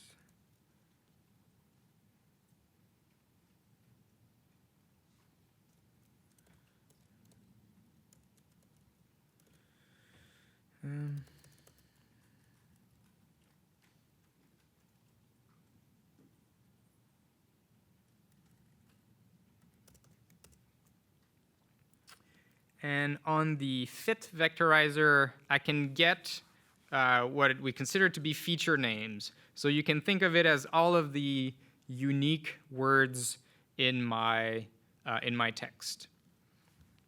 So what's going to happen if I use these vectorizer to transform my text? So if I do a transform here of my documents, that's going to be really noisy. Is going to create a sparse array. So it's an array that's mainly zeros. If we want to look at it whole, right, it's something that looks like this. It's mainly zeros, and all the places where there's a 1, it's because that word appeared in the document. So I think this was the word R. We can look at it here. And R, but. So the word R is here, the word but. So we've turned our text into a bunch of numbers. Internally, by default, Scikit-learn will use a sparse array because otherwise the memory usage is sort of a waste because most of these arrays are sparse. One of the things that you notice, though, is that some words are almost the same. Snake and snakes, Python and pythons. And some words are not super useful, like end, are, in, is, those are words that are, at least in English, they're everywhere. They don't carry a lot of signal. So we're going to add steps to our vectorizer to deal with those.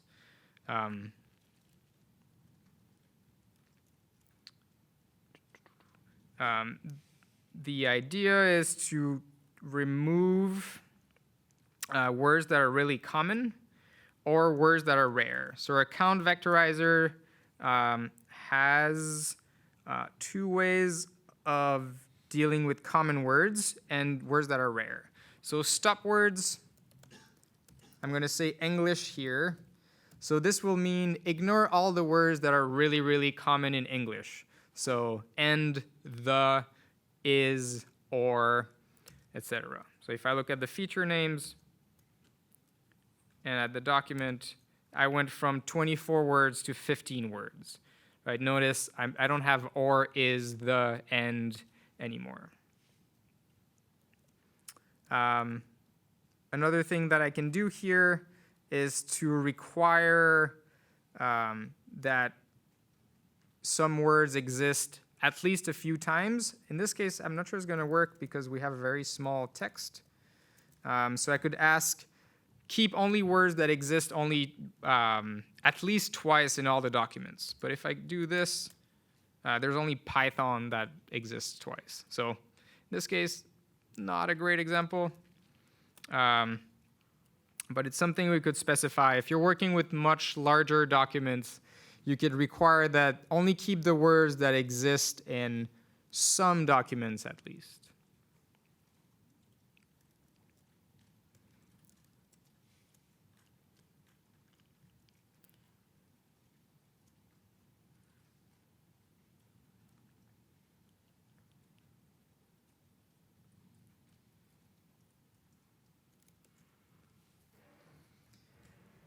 Another thing we want to take advantage of is look at not only the number of words in a given document, but the number of times this word appears in the entire corpus, the entire set of documents. The idea being is if there's a word, so if it's a bunch of articles about Python, the programming language, if the word Python is in every single document, it's not very informative, right? It's sort of baseline noise. It exists in every document. But if one document has the word metaprogramming, the other one has the word NumPy or SciPy or Scikit-learn or Pandas or machine learning, then these words that are rarer convey much more signal. In natural language processing terms, a common way to encode this information is with something called a TF-IDF vectorizer. So TF stands for term frequency. So how often this word appears. And IDF stands for inverse document frequency. The idea being that if a word is rare, it has a high score, and if a word is very common, it has a low score. So these curves that we're seeing here, you see a document that appears in, I think, 1 or 2 documents has a score of almost 4, but a word that appears 500, 800, 1,000 times has a score that's really close to 0. And each line here is for different term frequency. So this TF-IDF vectorizer is something that we can use instead of a count vectorizer. And it also allows you to pick similar concepts, having stop words or a minimum number of appearance of that word. The difference is that the output, instead, it's still a sparse array, but instead of counting the words, it's a floating point number that is the score. So you get a little bit more information than just the word count.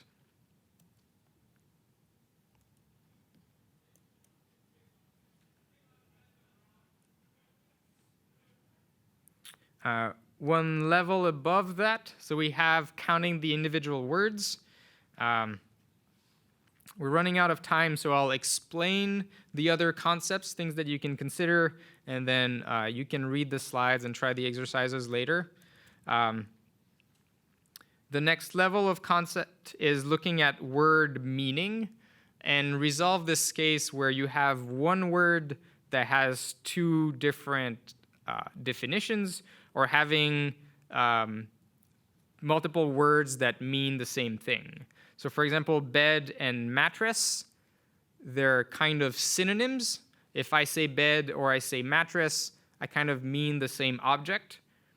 Or sometimes you have a word that has two different meanings, like a table is something like this here, where I can put my drink. But to table the issue is an English expression that means to put something aside and come back later to look at it.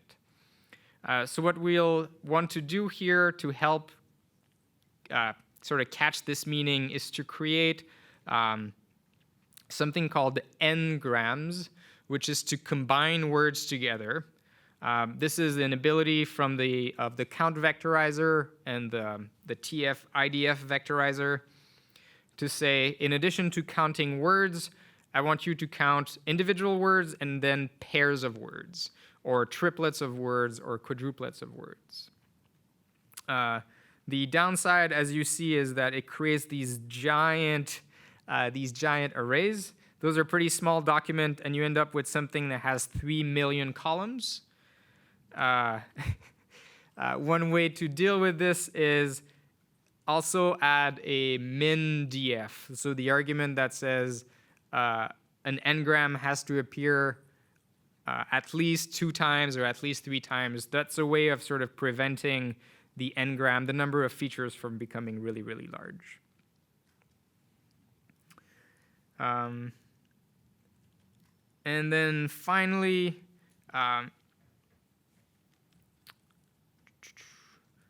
another thing that you can do is to extract not only the orthograph of the words or their meaning, but use other tools like deep learning, what's called embeddings. So it's basically a model that has been trained on really, really, really large text corpora, and that turns a document into a vector in high dimensional space. So in this example here, this is one 300 sample vector. So you turn your document into 300 samples. And the idea is that if 2 documents have similar meaning, their angle in high dimensional space will be very small. They'll be close to each other. And if documents are far away from each other, they'll have a large angle. One tool to do this that you've installed is called SciPy. There is an example, an exercise where you can use SciPy to do this. Unfortunately, we're running out of time for this part of the exercise and this part of the tutorial, but I'd be happy to answer any questions. I'll be here all afternoon. And to end, I would like to thank you very much. Arigatou gozaimasu. And these are some links. One that's particularly interesting is, as you know, this is SciPy Japan, but there's also SciPy US and SciPy Euro SciPy. And we record, like we're doing here, we record all the tutorials. So there's like 10 years worth of videos of tutorials at SciPy US and Euro SciPy, that if you didn't have enough of these 2 days of tutorials, you have years worth of videos to watch, given by experts on the different packages. So thank you very much, and have a good rest of the conference.